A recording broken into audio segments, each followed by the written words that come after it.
On a vu d'ailleurs l'armée russe entrer dans certains quartiers de Pokrovsk. Il y a eu des films réalisés où on les voit essentiellement en moto, à la Mad Max. En pick-up, oui, à la Mad Max. C'est assez incroyable. Certains ont qualifié cette arrivée des Russes d'équipes comme les équipes de djihadistes en Afrique, au Mali par exemple.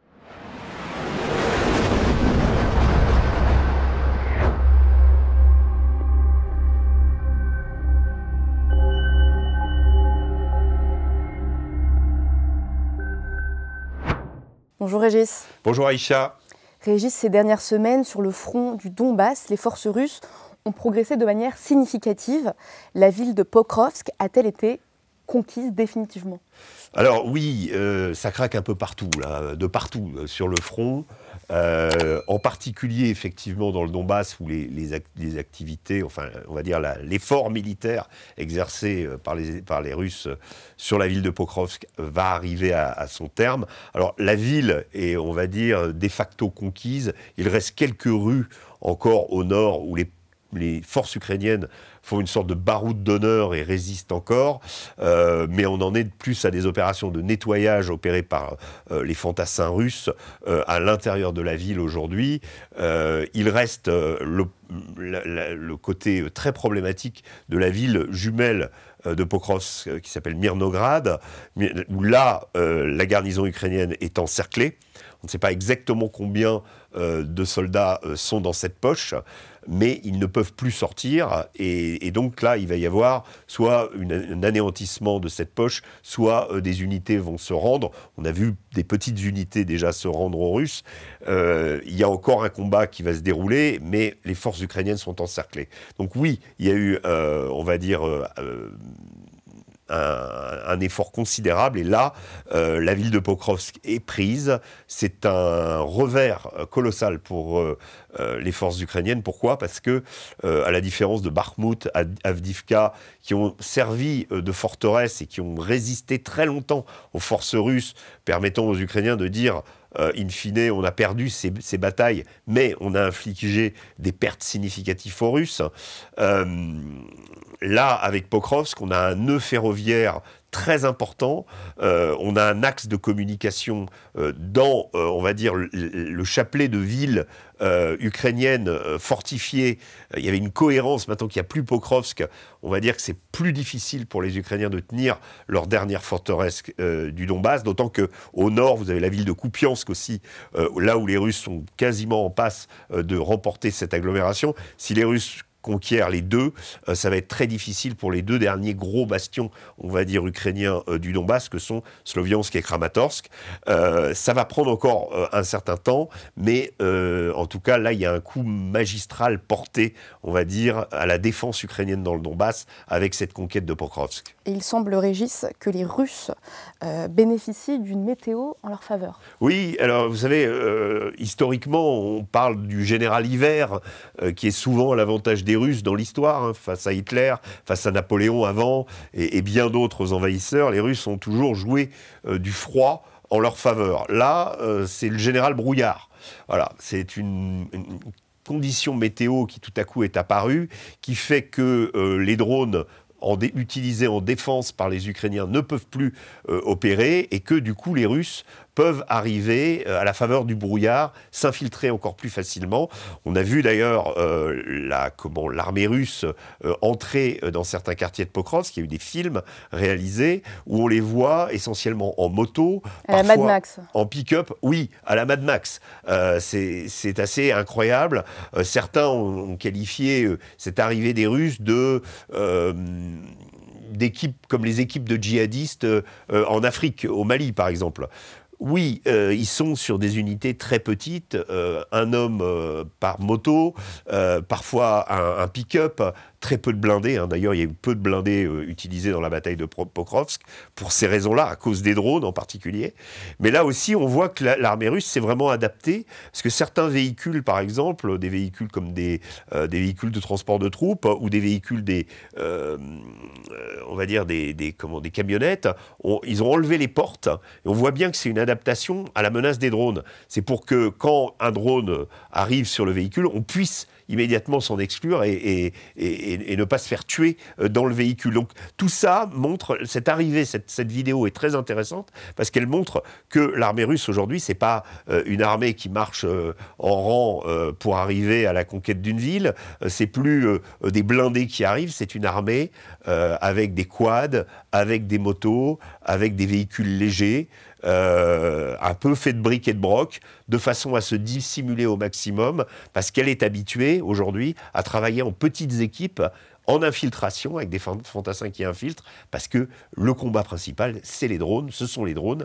Et aujourd'hui, donc, à la faveur de cette météo, les drones sont plus difficiles à manier, plus difficiles à utiliser, de la part des Ukrainiens qui, d'habitude, excellent à l'usage des drones en position de défense. Pendant que l'attention était portée sur Pokrovsk, un autre front a évolué. Est-ce que vous pouvez nous en dire plus, Régis ? Oui, c'est un front dans l'oblast de Zaporijjia, autour de la ville de Ouliaïpol, qui est historiquement, en fait, dans l'histoire de l'Ukraine, c'est là où il y avait, dans les années 20, il y a eu le fameux personnage qui s'appelait Nestor Makhno, qui était un anarchiste, qui avait fait une armée de paysans et qui a régné sur cet endroit. Donc un lieu historique on va dire, dans l'histoire de l'Ukraine contemporaine. Mais là, Ouliaïpol est significatif. Pourquoi ? Parce que là, les Russes percent le front et il n'y a plus personne. On se rend compte que l'Ukraine n'a plus assez d'hommes. Elle a toujours des drones, mais ça ne suffit pas pour endiguer le flot russe. Et la géographie rencontrée par les Russes dans l'oblast de Zaporijjia, on l'avait déjà noté lors d'un reportage fait dans cette oblast en 2022, est très plate. À la différence du Donbass, quand on perce des lignes de défense, ensuite, c'est très facile de pénétrer. Et là, actuellement, les Russes progressent de façon significative, de près de certaines fois de dizaines de kilomètres par jour.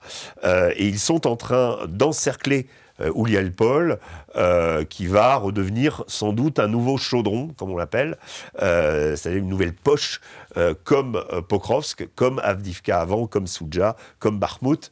C'est toujours la même technique de contourner les défenses principales en passant par les extérieurs et ensuite de couper les lignes de ravitaillement de la ville. Et c'est comme ça que les Russes évoluent, avec les Ukrainiens qui, à chaque fois, tombent dans le piège et à chaque fois, finalement, soit perdent leur garnison, soit sont obligés, au dernier moment, d'annoncer la retraite, avec des pertes aussi. Donc là, le problème, c'est que ce qui se passe sur ce front-là, c'est que là, on a un front, une guerre de mouvement significative. On ne sait pas jusqu'où les Russes vont aller. Ils possèdent, on va dire, les 2/3 de l'oblast de Zaporijjia. Ils sont à 85 km de la ville de Zaporijjia. À peu près à 80 km aussi de la ville de Dniepro. Et là, on sent vraiment que les dernières villes sur l'est du Dniepr sont menacées. On ne sait pas si les Russes vont s'arrêter aux frontières géographiques des 4 oblasts qu'ils revendiquent, Kherson, Zaporijjia, Donetsk, Lugansk. Ça, c'est ce qu'ils revendiquent de territoire ukrainien. Ou alors ils vont aller jusqu'au Dniepr, ce que la géographie leur permet aujourd'hui d'accomplir. Régis, on parle de percées, on parle aussi de pertes civiles, militaires. Est-ce qu'il y a encore des négociations possibles ? Est-ce que c'est encore envisageable ? Kiev a renoncé, d'ailleurs a annoncé cette semaine que les négociations avec les Russes étaient rompues. Du côté russe, il n'y a pas eu il n'y a pas eu non plus de communiqué. Entre les Russes et les Américains, les choses continuent. Mais on va dire que ça se fait à bas bruit ces temps-ci et qu'il n'y a pas d'avancée très significative. On sent bien que ce que recherche Vladimir Poutine, c'est vraiment la capitulation. C'est de se dire pourquoi devrais-je négocier alors que je peux terminer cette guerre par une victoire. Voilà. Et que partant de ce principe, de ce postulat, qu'est-ce qui peut faire renoncer Vladimir Poutine à continuer cette guerre. Et là, les Américains, là, les Européens ont peut-être des moyens, on va dire, les sanctions pèsent sur l'économie russe, il y a des leviers si les négociations redémarrent, mais on sent quand même que les Russes sont dans une dynamique et que les Ukrainiens accumulent les mauvaises nouvelles sur le front, mais également accumulent les mauvaises nouvelles sur le front intérieur, avec cette corruption révélée par les agences anticorruption que sont le bureau national anticorruption et le parquet ukrainien, qui viennent de révéler que des pots de vin avaient été versés à des sous-traitants, on en a parlé dans une émission précédente, à des sous-traitants de l'entreprise d'électricité nationale ukrainienne, et que sont compromis le ministre de la Justice, la ministre de l'Énergie et le ministre de la Défense, qui s'est réfugié, qui a quitté le pays, s'est réfugié en Turquie et n'a pas annoncé quand est-ce qu'il reviendrait. C'est quand même assez incroyable. C'est comme si Pete Hegseth, le secrétaire à la défense, à la guerre de Donald Trump, partait dans un autre pays et disait « je ne vais pas revenir ». C'est quand même un tournant. Zelensky, évidemment, est sur la sellette. Andrei Yermak aussi, son chef de cabinet, qui est quand même une sorte comment on va dire, de gouvernement bis à lui tout seul en Ukraine. Donc il va se poser un certain nombre de problèmes, et ces problèmes intérieurs sont très malvenus au vu finalement de l'Ukraine, par rapport à une Ukraine qui est toujours en passe de demander de l'argent, de demander des équipements, pour la bonne et simple raison que pourquoi on continuerait à donner à une Ukraine qui finalement utilise cet argent pour un certain nombre de ces pontes se la mettre dans la poche. C'est ça le problème. Donc là, il y a un vrai problème de communication, et en même temps, sur le front, ça ne va pas. Et Poutine sent très bien tout ça, et il sent qu'il peut arriver plus loin, il peut aller plus loin, et pour ça, il n'a pas du tout envie d'arrêter la guerre. Merci Régis. Merci Aïcha.